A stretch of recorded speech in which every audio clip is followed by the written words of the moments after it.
Muy bien, les animo que abran su Biblia en el Evangelio de San Juan en el capítulo 14. San Juan, capítulo 14. He puesto por título a esta reflexión, Amando a Dios de la manera correcta. ¿Vale? Amando a Dios de la manera correcta. Y sé que en este momento que se está grabando este sermón, quiero aprovechar para saludar a los hermanos de Tenerife, que, bueno, ustedes saben por las noticias que en Tenerife hay un incendio que dura ya bastantes días y bueno, como isla aquello es un lugar pequeño, ¿no? Pero dicen que es un incendio como no se había visto en 40 años atrás y está arrasando. Entonces los hermanos de allá, como es lógico, están orando y preocupados porque algunos han sido, ¿cómo se llama? Cuando los sacan de tu casa, evacuados. Y bueno, nos unimos a ellos en oración también y desearles que el Señor los bendiga. Decía la hermana Fefa que comenzó a llover. Eso ayuda mucho porque, bueno, lo tratan de atajar ese incendio lo antes posible. Gloria al Señor. Amando a Dios de la manera correcta. Hermanos, si yo le preguntara a usted, ¿qué estarías dispuesto a hacer por tus hijos o por tu familia? ¿Qué me responderías? Bueno, la mayoría creo, o espero que así sea, la mayoría diríamos, haría todo lo que sea necesario, haría todo lo que esté a mi alcance, haría todo eso y probablemente mucho más. Y si te preguntara por qué harías todo eso, ¿cuál sería la respuesta? ¿Porque no me queda otro remedio? ¿Porque los traje al mundo y tengo ahora que seguir adelante? No, seguro que la respuesta sería porque los quiere, los ama, es tu familia, son tus hijos y harías todo lo que fuera necesario para su bienestar y para bendecir sus vidas. Pero, ¿y si te preguntara, qué estarías dispuesto a hacer por Dios? ¿Cuál sería tu respuesta? Tal vez me dirías todo lo que sea necesario, todo lo que Él me pida. ¿Haríamos lo mismo que hacemos por nuestra familia, lo haríamos por Dios? Son respuestas o preguntas que deberíamos hacernos y preguntarnos a nosotros mismos si realmente Dios es tan importante para nuestra vida. Cuando te pregunto de la familia, ninguno de nosotros titubea. Ninguno de nosotros se comienza a pensar, bueno, no sé si yo haría esto o lo otro. Usted, la respuesta es automática, haría todo lo que fuese necesario porque amo a mis hijos, porque amo a mi familia y tengo que hacer lo que haga falta. Pero cuando se trata de Dios, a veces dudamos un poco. ¿Qué estaría dispuesto yo a hacer por Dios? Y por otro lado, lo que haga, ¿por qué lo haría? Lo que haga por Él. ¿Lo haría porque Él me lo pide o porque realmente yo amo a Dios? Esa es la pregunta que uno tiene que hacerse. Y la semana pasada comenzamos una reflexión o una serie de reflexiones que tienen que ver acerca con el compromiso. Un compromiso, hermanos, que cada vez más se echa en falta aún en los círculos cristianos. Al punto es que usted recordará que le dije que en muchos lugares donde se disfruta de una libertad religiosa se cierran iglesias todas las semanas. Contrariamente, en otros lugares donde hay persecución, el evangelio está avanzando y siguiendo adelante.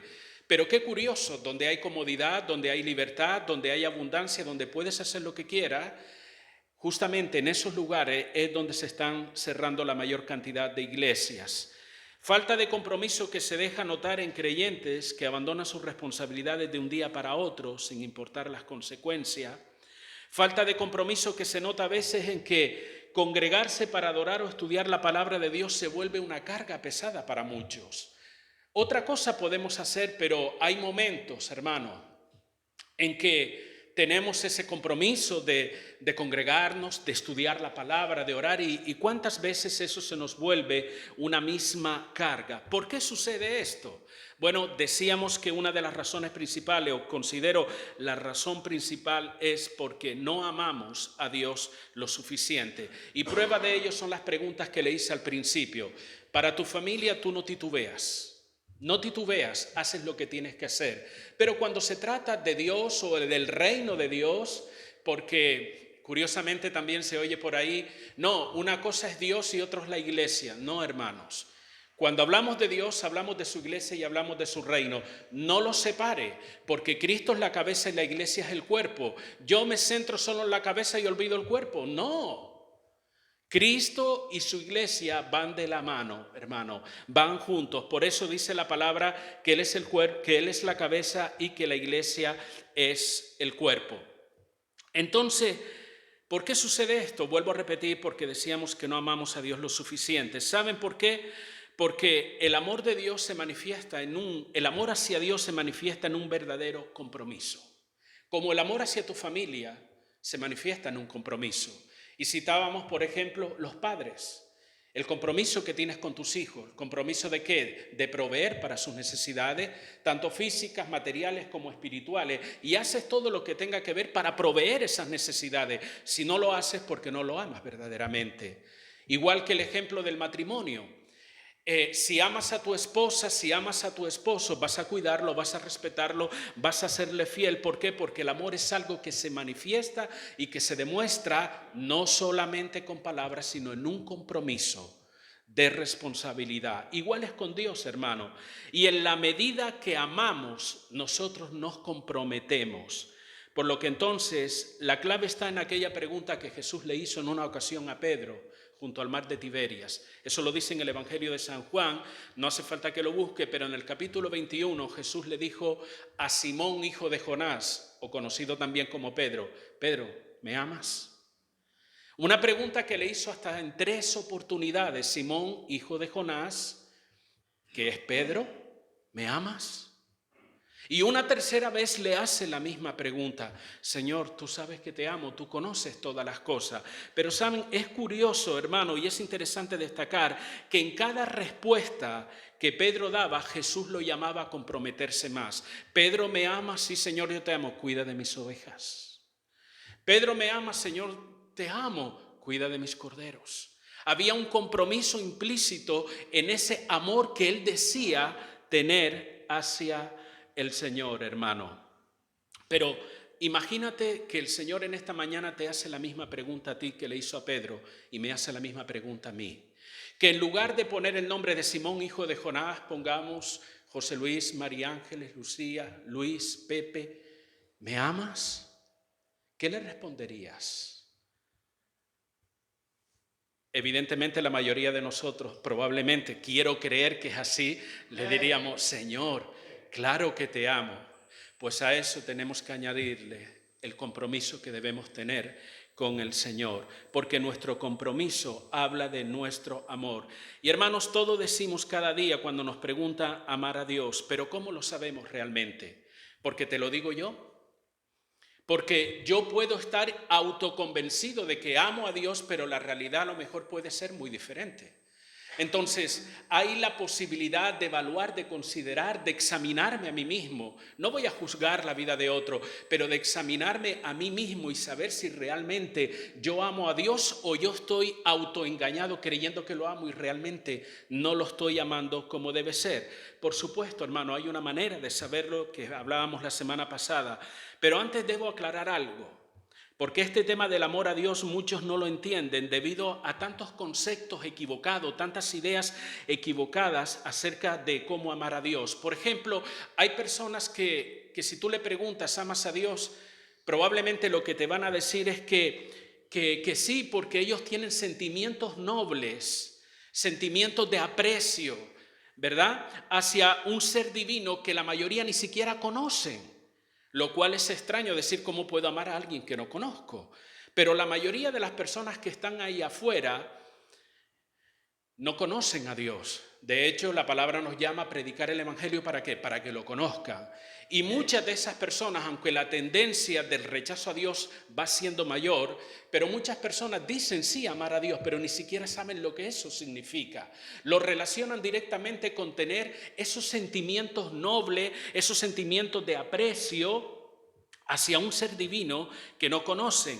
Para otros dicen amar a Dios porque expresan con sus labios manifestaciones de cariño por medio de canciones, por medio de rituales, por medio de promesas. Piensan que al hacer todo eso de alguna manera están expresándole amor a Dios o que aman a Dios. Ahora, la pregunta que nos debemos hacer en esta mañana, hermanos, es ¿qué dice la Biblia respecto de lo que representa amar a Dios?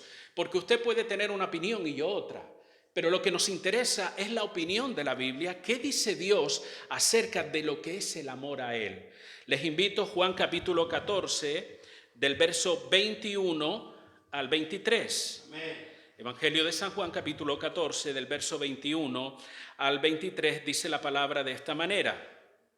¿Lo tienen? Amén. El que tiene mis mandamientos y los guarda, ese es el que me ama. Lo dice clarito la palabra. Y el que me ama será amado por mi Padre, y yo le amaré y me manifestaré a él. Le dijo Judas, no el Iscariote, Señor, ¿cómo es que te manifestarás a nosotros y no al mundo? Respondió Jesús y le dijo, el que me ama, mi palabra guardará, y mi Padre le amará, y vendremos a él y haremos morada con él. Dice el verso 24, el que no me ama, no guarda mis palabras, y las palabras que habéis oído no es mía, sino del Padre que me envió. Dice otra versión de la Biblia de la siguiente manera, escúcheme bien, el que tiene mis mandamientos y los obedece, ese es el que me ama. No creo que haya que ser un doctor en teología para entender esto, ¿verdad? Ni hacer un curso intensivo de Biblia para ver qué descifrar. No, aquí no hay que descifrar nada. Aquí está todo clarito. El que tiene mis mandamientos y los obedece es el que me ama. Y el que me ama será amado por mi Padre, dice la Biblia, y yo lo amaré y me manifestaré a él. Verso 23, en esta otra versión dice, Jesús le respondió, el que me ama obedecerá mi palabra y mi Padre lo amará y vendremos a él y con él nos quedaremos a vivir. El que no me ama no obedece mis palabras y la palabra que has oído no es mía sino del Padre que me envió. Creo que el pasaje es bastante revelador. El pasaje que hemos leído es bastante claro. No tiene nada que ver, aunque va implícito, mis emociones, mis sentimientos, sí. Eso es una parte importante de nuestra vida y Dios quiere que lo amemos de esa manera también. Pero el amor hacia Dios va más allá de un sentimiento que yo pueda tener o de una emoción que yo pueda experimentar en un momento determinado. ¿Por qué? Sentimientos y emociones van y vienen, hermanos. Hoy puedo tener un sentimiento fervoroso hacia Dios y mañana resulta que no tengo nada de eso.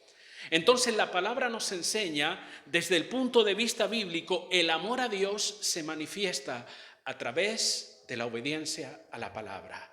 Ese es el que le ama, no lo digo yo, lo dice la palabra.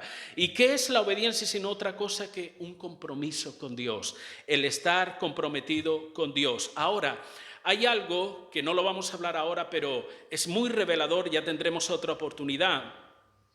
Aparte de que la Biblia establece en estos pasajes que la obediencia es una manifestación de amor a Dios, mira, otra de las cosas que nosotros nos damos cuenta, y es una verdad muy importante, es que Dios se manifiesta, Dios se da a conocer, Dios se hace real en nuestra vida cuando estamos comprometidos en esa obediencia a Él. Miren, si nosotros vivimos como Dios quiere que vivamos, veremos a Dios manifestarse en nuestra vida. Y esa es una de las tantas oraciones que hacemos cuando tenemos un problema que decimos, Señor, manifiéstate en esta situación, Señor, interviene, Señor, haz esto, haz lo otro. Queremos que Dios se manifieste en cada situación de nuestra vida, en cada momento que nosotros estamos viviendo. Dios quiere hacerlo, por supuesto, pero dice que la manera que Dios se va a manifestar es cuando nosotros le amamos a Él. Dice el verso 21 que leímos anteriormente, el que tiene mis mandamientos y los guarda, este es el que me ama, y el que me ama será amado por mi Padre, y yo le amaré y me manifestaré a Él, me revelaré a Él, le daré a conocer quién soy. Dios se manifestará en nuestra vida. Entonces, a través de esto tenemos la clave, hermanos. La clave para que Dios se manifieste en nuestra vida. Para que Dios sea real en nuestra vida. ¿Cuál es la clave? Amarle por medio de la obediencia. Amar a Dios, que es el principal mandamiento, como dice la palabra del Señor. Como decía también la semana pasada, el amor siempre se manifiesta. Y una de las maneras de saber si yo amo a Dios realmente, decíamos que es cuando Él se convierte en la prioridad en nuestra vida. Por eso Marcos 12:30 dice, este es el principal. Ni es el segundo, ni es el tercero, ni el cuarto. Es el principal mandamiento, que es amar a Dios. Principal me habla de prioridad. La prioridad. ¿Qué es lo principal para tu vida? Nadie conteste, pero ¿qué es lo principal? Hazte la pregunta. ¿Mis hijos? ¿Mi esto, mi lo otro? ¿O es Dios? Eso es lo que nos enseña la palabra. Él debe ser lo principal en nuestra vida. De una forma resumida, ¿qué significa eso? Pues decíamos que es cuando yo busco su voluntad y su dirección para cada aspecto de mi vida. Cuando yo estoy haciendo eso, estoy diciendo, Señor, tú reinas en mi corazón. Estamos hablando del señorío de Cristo. El término señorío usted lo habrá escuchado en más de una ocasión en el ámbito de la iglesia. Señorío significa que Él es el Señor, que Él es el dueño, que Él domina, que Él reina, ¿vale? Entonces, ¿cuándo reina Dios en mi corazón? O Él reina porque yo digo sencillamente, Dios, tú eres el rey de mi vida. No, Él no reina de esa manera. Él reina, Él es Señor, Él tiene el dominio cuando yo someto mi vida a su voluntad. Cuando yo hago lo que Él quiere que yo haga. Cuando yo vivo de la manera que Él quiere que viva. Eso se llama obediencia. Eso es una manifestación de que Él es el que reina y Él es el Señor de mi vida. Por lo tanto, hermanos, cuando yo busco su voluntad y dirección en cada aspecto de mi vida, llámese decisiones. Tenemos por costumbre en medio de nuestras decisiones preguntarle al Señor, Señor, ¿esto es tu voluntad? ¿Es esto lo que tú quieres que yo haga o lo que tú quieres que yo deje de hacer? ¿Tenemos esa costumbre, hermano? Porque se trata de eso. Él es la prioridad cuando yo busco su voluntad, no solamente en mis decisiones, sino en las nuevas amistades que voy teniendo. Somos seres que necesitan relacionarse unos con el otro. Pero aún en medio de las amistades con quienes frecuento, con quienes converso, esas conversaciones son de acuerdo a la voluntad de Dios. Esa amistad está bendiciendo mi vida, me está acercando más a Dios. Es la voluntad de Dios que yo mantenga una amistad profunda con ese tipo de personas, en el trabajo, en los planes, en los proyectos que tú tienes para tu vida. Tal vez diga, bueno, ya yo he llegado a una edad, pocos proyectos tengo, en los que sea, en tu día a día. ¿Tú quieres hacer la voluntad de Dios o estás proyectando tu vida de acuerdo a lo que tú quieres? ¿Has considerado lo que Dios quiere para ti? Porque lo que nosotros queremos o nos gustaría tener lo sabemos con toda claridad. Yo quiero alcanzar esto, quiero conseguir lo otro, pero ¿qué es lo que quiere Dios para nosotros? Él no es Señor de nuestra vida si nosotros seguimos nuestra propia voluntad y no la voluntad de Él. Y esto tiene una aplicación extensa en el matrimonio y la crianza de los hijos en cualquier aspecto de nuestra vida. Uno se tiene que hacer la pregunta, ¿estoy buscando la voluntad de Dios o sencillamente yo hago lo que considero mejor? La mayoría de las veces actuamos de esa manera. Hago lo que yo considero que es mejor, hago lo que yo considero que es correcto, hago lo que yo considero que me conviene o lo que otros quieren que yo haga. Dios es la prioridad, vuelvo a repetir, cuando su voluntad prevalece sobre la nuestra. Eso se llama señorío. De hecho, Jesús nos lo enseña en la oración del Padre Nuestro. Todos conocemos esa oración, ¿sí o no? Padre nuestro que estás en los cielos, santificado sea tu nombre, venga a nosotros tu reino, hágase tu voluntad. No es hágase mi voluntad, sino hágase tu voluntad. Esa es la idea, hermano. Entonces, Él es la prioridad, el primer mandamiento. Amamos a Dios cuando no permito que nada ni nadie desplace el amor a Dios en mi vida. Mateo 10:37, recordarán que decíamos, el que ama padre o madre, hijo o hija, más que a mí, no es digno de mí. Otras versiones dicen, no puede ser mi discípulo. Te voy a hacer una pregunta más y por favor no la contestes. Contéstala para ti mismo. ¿Cuál es la persona más importante en tu vida? Contéstalo para ti mismo. ¿Cuál es la persona más importante en tu vida? Algunos de ustedes o la gran mayoría no han tenido que buscar mucho, pues no sé, voy a ver, no, sino le ha venido la imagen tal vez de una persona, ¿vale? Y dice, bueno, creo que esta es la persona más importante en mi vida. Entonces no es Dios. Si hay una persona más importante, porque Dios no es una cosa, Dios no es una idea, Dios no es una filosofía, Dios es un ser divino evidentemente, pero es una persona. La persona, el ser divino de Dios, Él es lo más importante en nuestra vida, hermano. Cada uno de nosotros debemos contestarlo. Por encima de mi propia familia, por encima de mis intereses o planes de futuro o gustos personales, la Biblia enseña que lo más importante debe ser el amor a Dios. Él debe ocupar el lugar de preeminencia en nuestra vida. Recuerda que Jesús lo dijo claramente, el que no me ama a mí, más que a padre padre, madre, hijo, hija. No está diciendo, y permítame recalcar lo que ya dije la semana pasada, no está diciendo que no ames a tu familia. Vas a amar de verdad a tu familia cuando amas primeramente a Dios, porque Él te da el amor, Él te da todas las condiciones necesarias para que tú ames en el orden correspondiente. Ahora, ¿cómo se consigue esa idea de que yo no permita que nada ni nadie desplace a Dios de mi vida? ¿Cómo puedo conseguir eso? ¿Cómo puedo hacer que Dios sea el centro de mi vida?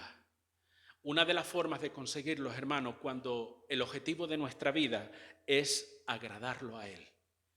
Porque usted a quien ama siempre quiere agradar, ¿cierto o no? Usted a quien ama no lo menosprecia, no trata de aislarse ni de apartarse, sino a la persona que usted ama, usted quiere estar cerca y usted quiere agradar a esa persona. Si queremos mantener a Dios en el centro de nuestra vida y que no sea desplazado por nada, nuestra meta y objetivo principal es que todo lo que hagamos debe hacerlo con la motivación de agradarlo a Él. Solo así vamos a evitar que nuestro amor por Él sea desplazado por otra cosa, por nada ni por nadie. Y vamos a utilizar las preguntas. Te vuelvo a preguntar, esta pregunta es para mí también, ¿con qué frecuencia lo que yo hago a lo largo del día lo hago pensando en que voy a agradar a Dios con esto? ¿Con qué frecuencia nos preguntamos esto? Lo que voy a hablar, lo que voy a compartir, el consejo que le voy a dar a fulanito, menganito, ¿lo hago para agradar a Dios? ¿O lo hago para agradar a esa persona que está esperando escuchar lo que quiere oír de mis labios? Agradar a Dios. Eso es la motivación que debemos tener para que Él sea el centro de nuestra vida y ese amor hacia Él no sea desplazado ni por nada ni por nadie. Y poníamos dos ejemplos. Demas, el colaborador de Pablo, que dice la palabra que él amó al mundo, y tenemos el joven rico, que él amó a su riqueza antes que Dios. ¿Sabes que en resumidas cuentas ellos optaron por agradarse a sí mismos antes que a Dios? Porque Demas podía agradar a Dios y seguir sirviéndole, amándole, entregado a Él, pero él amó más al mundo, prefirió agradarse a sí mismo antes que agradar a Dios, y el joven rico prefirió seguir con la comodidad, seguridad y bienestar que le daba su riqueza antes que a Dios. Eso fue básicamente lo que hablamos la semana pasada. Son dos evidencias, dos características que demuestran si nosotros amamos a Dios. Hay una más que quiero compartir. Pueden haber tantas, hermano, la palabra. Puede no, hay tantas formas. Quiero hablarte de una más y está en Marcos 12:30, que es el versículo de referencia. Que el primer mandamiento es amar a Dios con todo nuestro corazón, con toda nuestra alma, ¿cierto? Con toda, ¿qué más? Fuerzas y con toda nuestra mente. 4 cosas que la palabra de Dios nos menciona. El amor a Dios debe ser intenso y sin reservas. El amor a Dios, déjeme repetírselo otra vez, debe ser intenso y sin reservas. Es una entrega total. Y si se da cuenta, en esta expresión, y amarás al Señor, en Marcos 12:30, y amarás al Señor con todo tu corazón y con toda tu alma y con toda tu mente y con todas tus fuerzas, se repite esa expresión, con todo. ¿Qué te dice esta expresión? Cuando tú lees, hay que hacerlo con todo. Habla con el máximo de intensidad. Habla sin poner límites, ni reservas, ni condiciones, sino dándolo todo. Eso es lo que nos enseña el pasaje, se lo repito, con el máximo de intensidad. Cuando dice, ama a Dios con todo tu corazón, es con toda la intensidad de mi corazón, sin poner un límite, no voy a amar hasta aquí, no, sin límites, sin reservas ni condiciones, dándolo todo. Ahora, ¿cómo puedo amar a Dios con todo el corazón? Porque asumimos, cuando leemos el versículo, bueno, la Biblia dice, yo debo amarle con todo mi corazón, alma, mente y fuerza. Pero ¿qué significa eso realmente? Cuando Dios dice, ámame con todo el corazón, que con una pasión, con sentimientos, tiene un significado mucho más amplio. Y para ayudarnos a entender esta parte, amar a Dios con todo el corazón, les invito a que vayamos al Evangelio de San Marcos, capítulo número 7. Mantenga la Biblia abierta y ahora le diré el versículo que vamos a leer. Una de las tantas confrontaciones que Jesús tuvo con los escribas y fariseos, porque fueron en varias oportunidades. Ustedes saben que escribas y fariseos siempre estaban buscando la oportunidad de hacer caer al Señor en una trampa. ¿Cierto o no, hermano? Es así. Ellos no querían creer en Él. Ellos estaban buscando la manera de desacreditarlo, de que la gente no creyera en Él, posible matarlo como luego lo hicieron, y toda esa serie de cosas. Y hubo determinados momentos donde Jesús los confrontaba a ellos. Los confrontaba porque, por ejemplo, ellos cambiaban la palabra de Dios de acuerdo a sus intereses. ¿Qué quiere decir esto? Ellos se inventaban normas, se inventaban reglas que evidentemente les convenía y luego decía, esto es un mandamiento de Dios, cuando no era un mandamiento de Dios. No solamente eso, sino que ellos vivían una apariencia de religiosidad. Ellos aparentaban ser grandes hombres de Dios. ¿Y cómo lo hacían? Se ponían en una plaza pública y venga a orar en voz alta, y Dios sabe cuánto tiempo. No echaba ni el reloj. Largas repeticiones, dice la palabra, o largas oraciones cargadas de repeticiones, que cuando la gente pasaba por la plaza, dice, mira, ya está fulanito, está orando. Eso sí es un hombre de Dios. Cuando ayunaban ni se lavaban la cara, ni se peinaban. ¿Para qué? Para dar a entender que estaban ayunando. Cuando iban a dar una limosna, iban a hacer una ofrenda, hacían tocar trompeta para que todo el mundo se diera cuenta, estos sí son siervos de Dios. Hasta que dieron con Jesucristo. Jesucristo los confrontó. Jesucristo los llamó sepulcros blanqueados. Ustedes tienen una apariencia de piedad, pero realmente no hay nada ahí. Ustedes son como una tumba, un sepulcro lleno de huesos muertos. Todo eso es ficción, todo eso es hipocresía. Ustedes están haciendo un papel ante la sociedad para dar la apariencia de ser grandes religiosos hombres de Dios, pero no lo son. Fueron tantas confrontaciones y en una de ellas, de esas confrontaciones, Jesús, utilizando un pasaje del libro de Isaías, dice, este pueblo de labios me honra. Pero fíjate la segunda parte del versículo, pero su corazón está lejos de mí. Lo honraban, esto está en Marcos capítulo 7, verso 6. Fue uno de tantos encuentros. Dice, respondiendo él les dijo, hipócritas, bien profetizó de vosotros Isaías, como está escrito, este pueblo de labios me honra, mas su corazón está lejos de mí.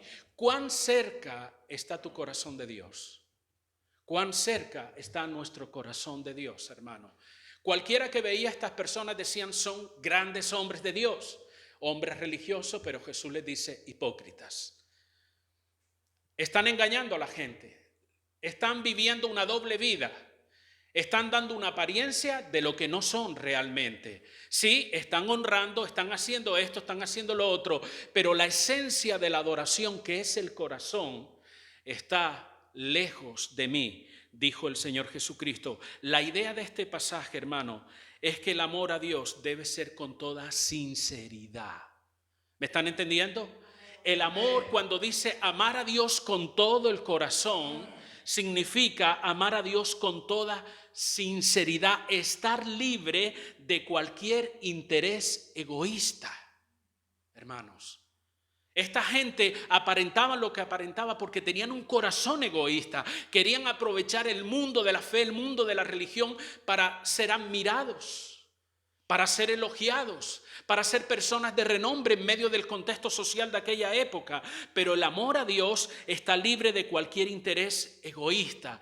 Amamos sin esperar nada a cambio.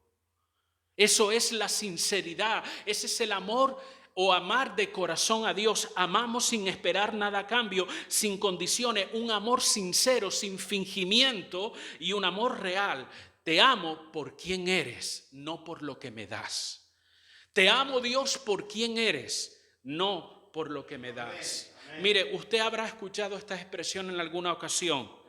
Si me sanas, Señor, si me das esto, si me bendices, si me ayudas, yo te voy a amar. O sea, tu amor hacia mí, supongamos, siendo Dios, tu amor hacia mí depende de que si te doy lo que tú quieres que te dé. Eso es un amor egoísta. No solamente es un amor egoísta, y a veces caemos en esto, y hermano, esto es un serio problema. ¿Sabes por qué? Porque el amor de Dios no se negocia. El amor de Dios o el amor hacia Dios o el amor de Dios hacia nosotros no se negocia. Y cuando yo le digo, si tú me das, si tú me bendices, si tú me haces esto, yo te voy a amar, yo te voy a seguir. ¿Sabes qué? Esas palabras es una actitud de menosprecio a Dios, al que lo dio todo por nosotros.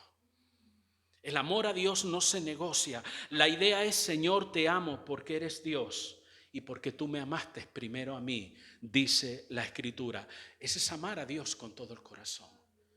Cuando leas este versículo otra vez en tu casa o medites en él, recuerda, amas a Dios con todo tu corazón cuando ese amor es sincero. Cuando amas sin esperar nada a cambio, aunque sabemos que Dios no va a bendecir, pero Señor, te amo no por lo que tú me estás dando, sino por ser quien eres y porque tú me amaste primero a mí. Ahora, no solamente debo amarle de todo corazón, sino con toda el alma. ¿Qué significa eso? ¿Cómo se ama a Dios con toda el alma?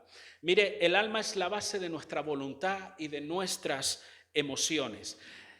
La verdadera esencia de lo que nosotros somos es nuestra alma. Lo que ve en sus ojos es una carcasa, unas carcasas más anchas que otras, pero nuestro cuerpo es una carcasa, es el vehículo donde se mueve nuestra alma.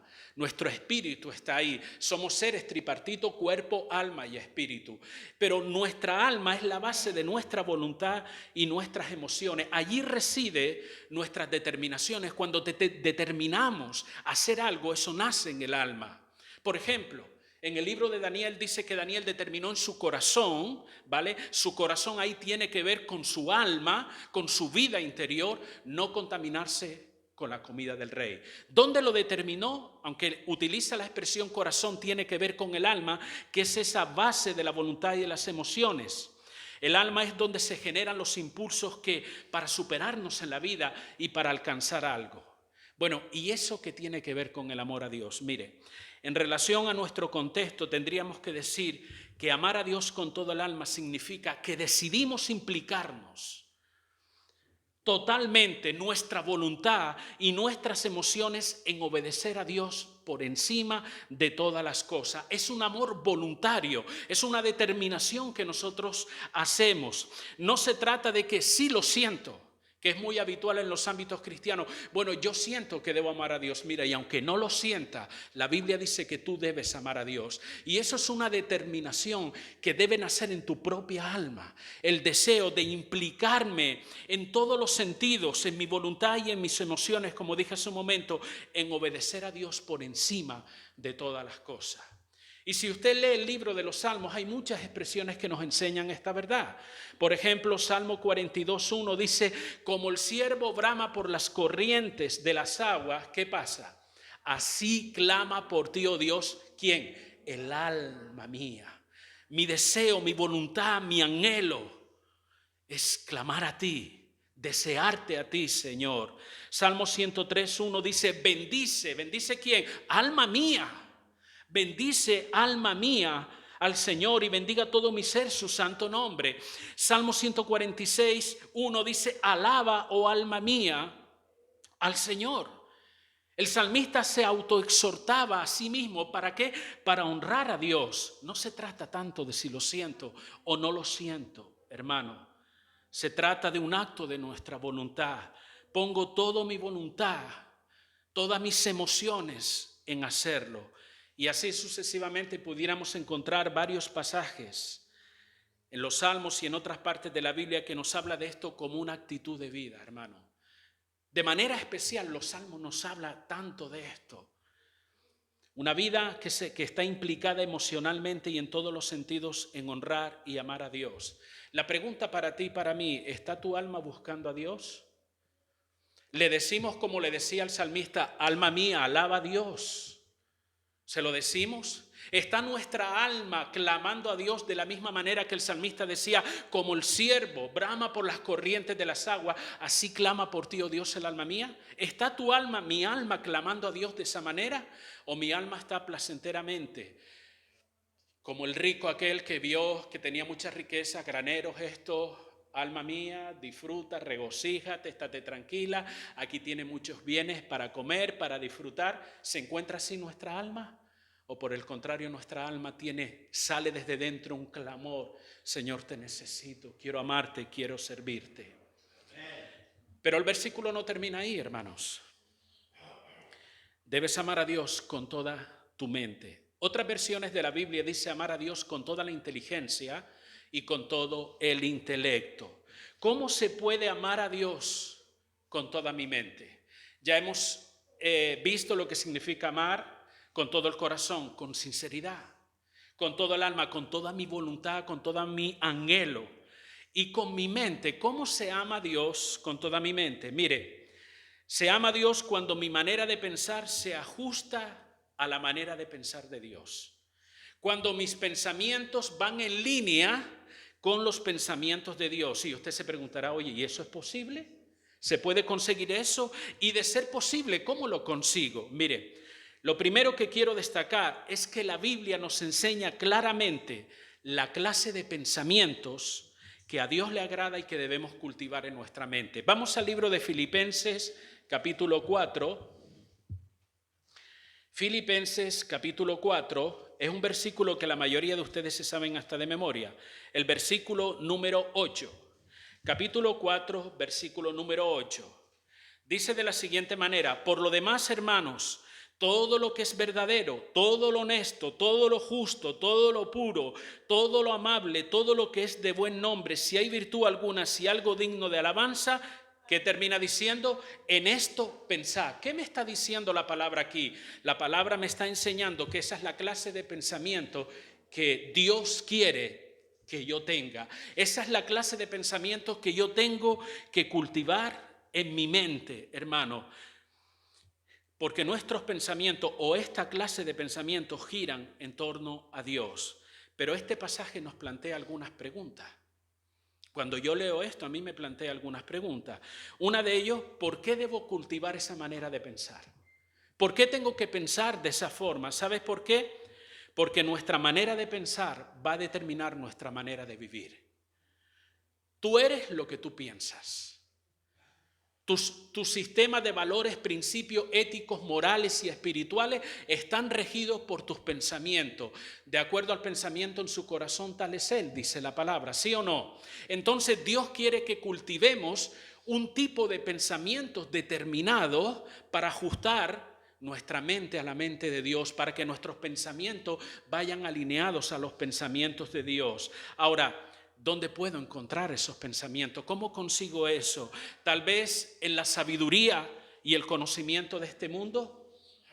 Porque hay gente que corre, incluso para muchos creyentes también es importante destacar, no es que el científico dijo esto y la Biblia habla de esto, pero mira, más importante que lo que diga el científico es lo que dice la Biblia. Aún el científico diga lo contrario, aún el filósofo, el entendido, el doctor en esto o el doctor en lo otro, pero hay personas que tienen una fijación con esas cosas. Entonces, la Biblia dice claramente en el libro de Santiago que la sabiduría de este mundo es terrenal, animal y diabólica. Eso lo dice la Escritura en el libro de Santiago. Por lo tanto, no hay nada en este mundo que me pueda ayudar, hermanos, a tener los pensamientos que Dios quiere que tenga. Porque cuando la palabra dice que la sabiduría de este mundo es terrenal, animal y diabólica, es una forma de decir que está contaminada por el pecado e influenciada por el mismo diablo. Eso es lo que dice el libro de Santiago con respecto a la sabiduría. Bueno, entonces para yo poder cultivar ese tipo de pensamientos tengo que entrar en la profundidad de mi mente y de mi corazón. Los más filósofos piensan de esa manera y se meten en pensamientos profundos para tratar de autoanalizarse y toda esta serie de cosas. Tampoco eso funciona. Por muy inteligente que tú seas, por muy noble de corazón que tú seas, eso no funciona de esa manera. ¿Por qué no funciona? Porque tanto el corazón como tu mente son engañosos y perversos, dice la palabra. Y el hermano David estuvo tiempo atrás hablando acerca de la importancia de guardar nuestro corazón, porque la Biblia revela cómo es nuestro corazón. ¿Qué dice la Biblia de nuestro corazón? Que es engañoso y perverso, capaz de confundirnos. ¿Me puedes dar algún ejemplo? Por supuesto. Proverbios 14:12 dice, hay camino que al hombre le parece derecho, Y añade la Escritura, pero su fin es camino de muerte. ¿Qué es esto? Es una manifestación del engaño del corazón y de la mente del ser humano. Tú crees que seguir en ese tipo de pensamientos, en ese tipo de filosofías, camino o forma de pensar, te va a bendecir la vida, pero resulta que es un camino de muerte. ¿Tengo que adentrarme más en mi corazón? No, porque mientras más te adentras en tu corazón te vas a dar cuenta que hay una serie de cosas que no te van a gustar. Dice, porque de dentro del corazón de los hombres que salen los malos pensamientos, los adulterios, las fornicaciones, los homicidios y toda esta serie de cosas. Entonces, ¿cómo puedo amar a Dios con toda mi mente? ¿Cómo puedo alinear mis pensamientos a los pensamientos de Dios? Miren, la respuesta está en Dios. ¿Quién es totalmente verdadero? Pregunto y pueden responder, ¿quién es totalmente verdadero? ¿Quién dijo yo soy la verdad? Dios, Jesús. ¿Quién es totalmente justo?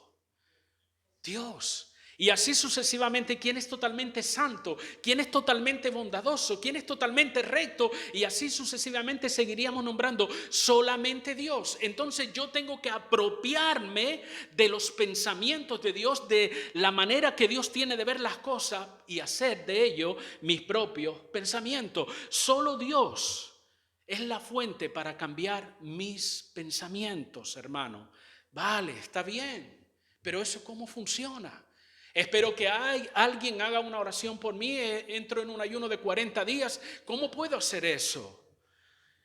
¿Cómo cambio mi manera de pensar de acuerdo a la manera de pensar Dios? Por medio de su palabra, hermano.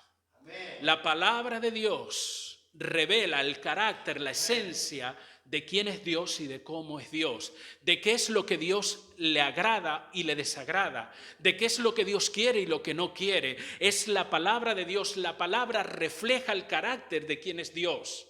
La palabra es santa, ¿por qué? Porque Él es santo. La palabra es pura porque Él es puro. La palabra es verdad porque no hay mentira en Dios, Él es verdadero, dice la Escritura. La palabra de Dios reúne todas las cualidades que forman parte del carácter de quién es Dios. Por lo tanto, hermano, si yo quiero tener o amar a Dios con toda mi mente, escúcheme bien, usted estará cansado de oír esto, pero hoy lo va a oír una vez más. El constante estudio de las Escrituras. No hablo de que usted memorice un versículo de vez en cuando, eso está bien, hágalo. No se trata de que un día leo 5 o 6 versículos y al día siguiente leo otros 5 o 6. Si lo está haciendo, sígalo haciendo, no deje de hacerlo, pero es algo más que leer. La Biblia no nos llama a leer la Biblia nos llama a estudiar la Biblia. Jesús dijo escudriñar, ¿cierto o no, hermano? Escudriñar las Escrituras. ¿Y qué es escudriñar? Es indagar, es rebuscar, es averiguar. Eso es lo que nos llama la palabra. Bien, el constante estudio de la palabra, la meditación en ella. ¿Cuántas veces damos cabida a 1000 pensamientos que no nos dejan ni dormir? Llegamos un día dándole vuelta a la cabeza porque me pasó, porque oí, porque me dijeron, y ese pensamiento no se te va de la cabeza. Y le estamos dando vuelta y vuelta, y llegas por la noche a dormir y te tienes que tomar una pastilla, porque si no, no duermes.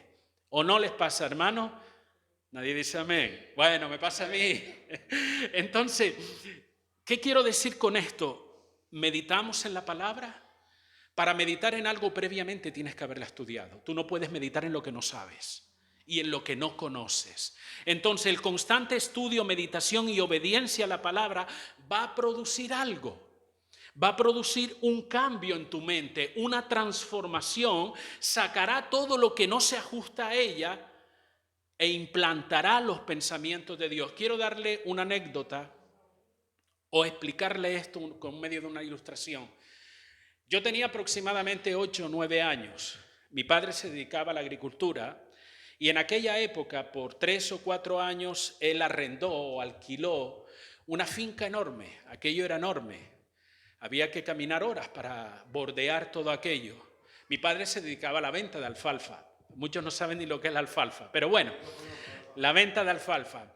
Y resulta que mi padre junto con la finca había arrendado un pozo de estos para sacar agua. Era una galería profunda de 100 metros, se bajaba en un cacharrón como el hermano Marcos en las minas, algo parecido, pero esto era un pozo de agua. Y había una maquinaria que era 5 o 6 veces este local, una maquinaria siempre funcionando, sacando agua, y esa agua iba a un estanque. Recuerdo de chiquillo, me asomaba por arriba, mi padre regañando, no te asomes ahí. Aquello era inmenso, pero ¿qué pasaba? Mi responsabilidad cuando iba con él me decía, bueno, vamos a regar hoy. Y yo tenía que ir por una sequía por más de 1 kilómetro. Cuando suelte el agua, tú vas por la sequía, sigue el agua, me decía él, y vas quitando todo lo que el agua va arrastrando, porque la sequía o el canal de unos 50 centímetros de ancho estaba abierto, no era una tubería cerrada. ¿Qué pasa? Que a lo largo de los días, papeles, viento que trae cosas, ramas, esto y lo otro, se mete en la sequía y no deja pasar el agua y se forma un tapón. Entonces mi responsabilidad, mi padre me decía, ya abrí el agua, venga. Y yo salía corriendo por medio de la sequía hasta que el agua, ¿sabes qué hacía? Iba arrastrando todo lo que conseguía en medio de ese canal. Mi responsabilidad era enseguida quitar todo eso, despejarlo para que el agua siguiera corriendo y así por más de 1 kilómetro. Yo tengo recuerdos de eso que mejor no los tuviera, pero tengo recuerdos de eso que me daba la noche, asustadito ahí en medio de aquella ladera, regando. Pero se me quedó grabado eso en la mente cuando me decía, sigue el agua. Y yo seguía delante y el agua, y es con lo que quiero que se quede, el agua arrastraba del canal toda la basura, toda la porquería, todo lo que no estaba bien y podía obstaculizar el avance del agua hasta el lugar de destino. La palabra de Dios es algo muy parecido. Quizás no es el mejor ejemplo, pero quiero que entiendan algo. ¿Cuántos pensamientos, ideas equivocadas, prejuicios hay en nuestra mente? Pero cuando viene la palabra de Dios como esa agua, va arrastrando toda esa porquería, todos esos pensamientos inútiles, todas esas ideas preconcebidas que teníamos, que son absurdas, que no tienen sentido, que sencillamente a través de los años, de la crianza, de lo que aprendiste aquí y allí, te formaste ideas determinadas, pero que no eran correctas. Y esas ideas condicionaron tu vida mucho tiempo. Pero ahora llega el río de la palabra de Dios y comienza a arrastrar todo eso y a renovar tu manera de pensar, para que pienses de acuerdo a la voluntad de Dios. Y tu deber es quitar todas esas ideas raras, ¿entienden? Y dejar que la palabra de Dios corra. Un ejemplo lo tenemos cuando Pedro tuvo la visión en la azotea. No estaba tomando el sol, él estaba orando, ni haciendo una barbacoa allí. Él estaba orando en la azotea cuando dice que tuvo un éxtasis. Él vio una visión donde vio ciertos animales y el Señor le dijo, mata y come. Para resumirle, la idea es que Dios le estaba mostrando algo, que era que él no podía, él lo dice más adelante en el libro de Hechos, Dios me ha enseñado a mí que a nadie llame inmundo, dice la palabra, y que todos los hombres, todas las personas son aceptadas delante de Dios. Pero él tenía un prejuicio en su mente. Él pensaba que solamente los judíos eran la joya, de que solamente la salvación era para ellos.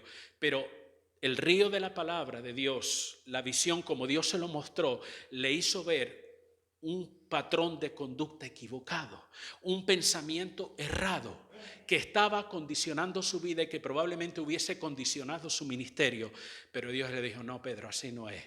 No llames inmundo a nadie. No llames inmundo a ningún hombre, y mi palabra es para todo el mundo. Es un ejemplo claro de que alineamos nuestro pensamiento a los pensamientos de Dios. Hermanos, la palabra de Dios y el Espíritu Santo transforma al punto de nuestra manera de pensar, que será de acuerdo a la manera de pensar de Dios. ¿Por qué no sucede esto con más frecuencia? Sencillamente porque no estamos alimentando nuestra mente de la palabra de Dios, sino de otras cosas. Alimentamos nuestra mente de informaciones buenas y otras que no son tan buenas. Alimentamos nuestra mente de varios tipos de lectura, de distracciones, de entretenimiento y de todas estas cosas. Evidentemente, hermanos, de esa manera no vamos a tener la mente de Dios. De esa manera nuestros pensamientos no van a ser los pensamientos de Dios, hermanos. Porque hay un principio, y es de que de lo que tú llenas tu mente va a hablar tu vida. De lo que llenas tu mente, tu corazón va a hablar tu vida. Por eso dice la palabra en el libro de Colosenses que la palabra de Dios debe abundar en nuestros corazones, en nuestra vida espiritual. Pablo nos enseña esta verdad también cuando dice, transformados por medio de la renovación de vuestro entendimiento. ¿Para qué? ¿Para que seáis más guay?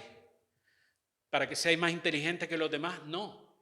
Para que comprobéis cuál es la buena, agradable y perfecta voluntad de Dios. Una mente transformada. Y eso se consigue con la palabra de Dios. Cuando lo hacemos, ¿qué? Estoy amando a Dios con toda mi mente. Le estoy dando la exclusividad de mi mente a Dios. Y por último, hermano, debemos amar a Dios con todas nuestras fuerzas.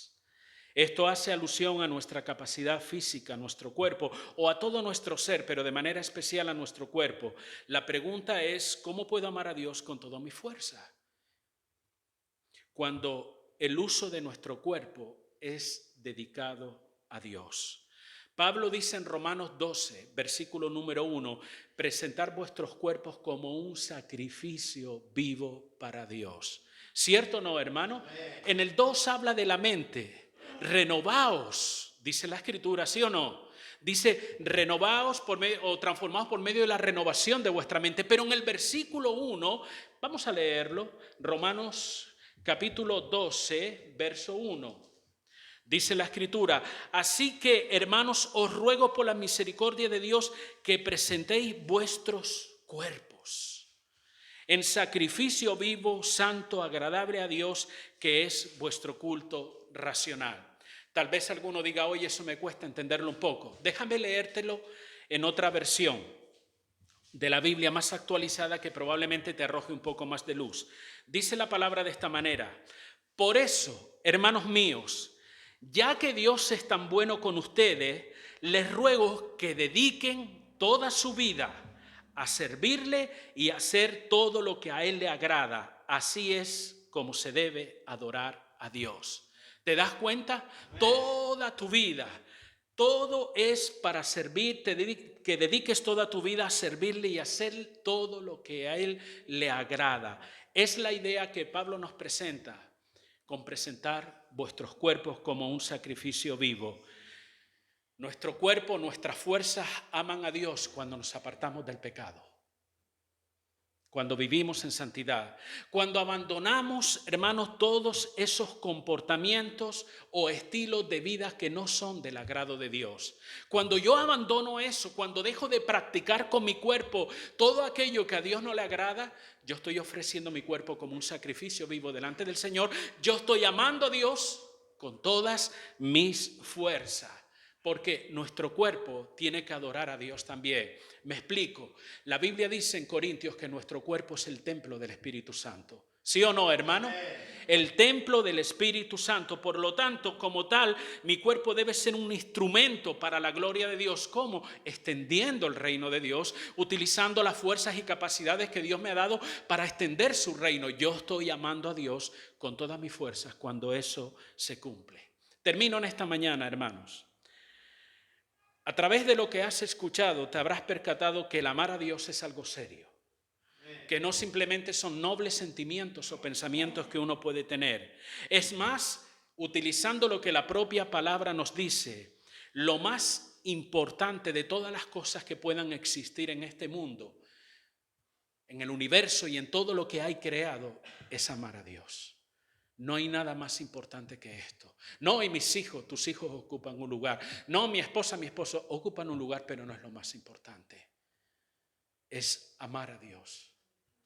Él lo dijo. De hecho, la Biblia se resume en eso. En esos dos grandes mandamientos, ya hablaremos del otro, pero el gran mandamiento más importante, ama a Dios y a tu prójimo como a ti mismo. Todo el contenido de la Biblia, y mira que la Biblia es amplia. Mira que la Biblia nos enseña grandes verdades y profundidades espirituales, pero el resumen de todo eso, ama a Dios sobre todas las cosas. Por lo tanto, quiero decir que amar a Dios es algo serio. No se trata de decir te amo, sino de amar. Y no hay una relación plena con Dios. Y esto a mí me preocupa por mí mismo. No hay una relación plena con Dios si no lo amamos como Él nos dice que le amemos. Él no me puede decir, quiero que me ames con toda tu fuerza y yo luego ir y decir, no, bueno, pero Señor, no. El amor hacia mí no es negociable. O me amas con toda tu fuerza, con toda tu mente, con toda tu alma, con todo tu corazón, o no me estás amando como es debido. ¿Por qué? El mismo Jesús dijo que nadie puede amar a dos señores. Porque amas a uno y aborreces al otro. Por lo tanto, Dios pide la exclusividad, la intensidad, la totalidad de tu amor, porque si no es que estamos amando otra cosa y ya no estamos amando a Dios como debe serlo. Amar a Dios es el eje y el fundamento sobre el que se sostiene todo lo que la palabra de Dios nos enseña.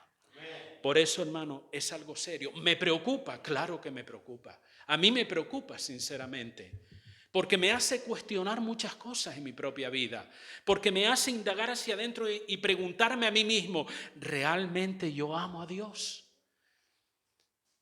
¿O damos por sentado que amamos a Dios porque venimos a la iglesia, porque cantamos unos cánticos, porque depositamos una ofrenda, ayunamos, hacemos esto o lo otro? Ah, bueno, esas personas aman a Dios. ¿Realmente es así? Y luego mi día a día fuera de estas paredes es otra cosa. A mí me preocupa personalmente, hermano. Y me hace tomar el tema de amar a Dios mucho más en serio. Es el eje, el fundamento sobre lo que se sostiene todo. Se sostiene tu familia, se sostiene la santidad, la consagración en la vida, tu futuro, todo eso. Nada de estas cosas tiene sentido. Nada de esto te va a satisfacer si lo principal no está en tu vida.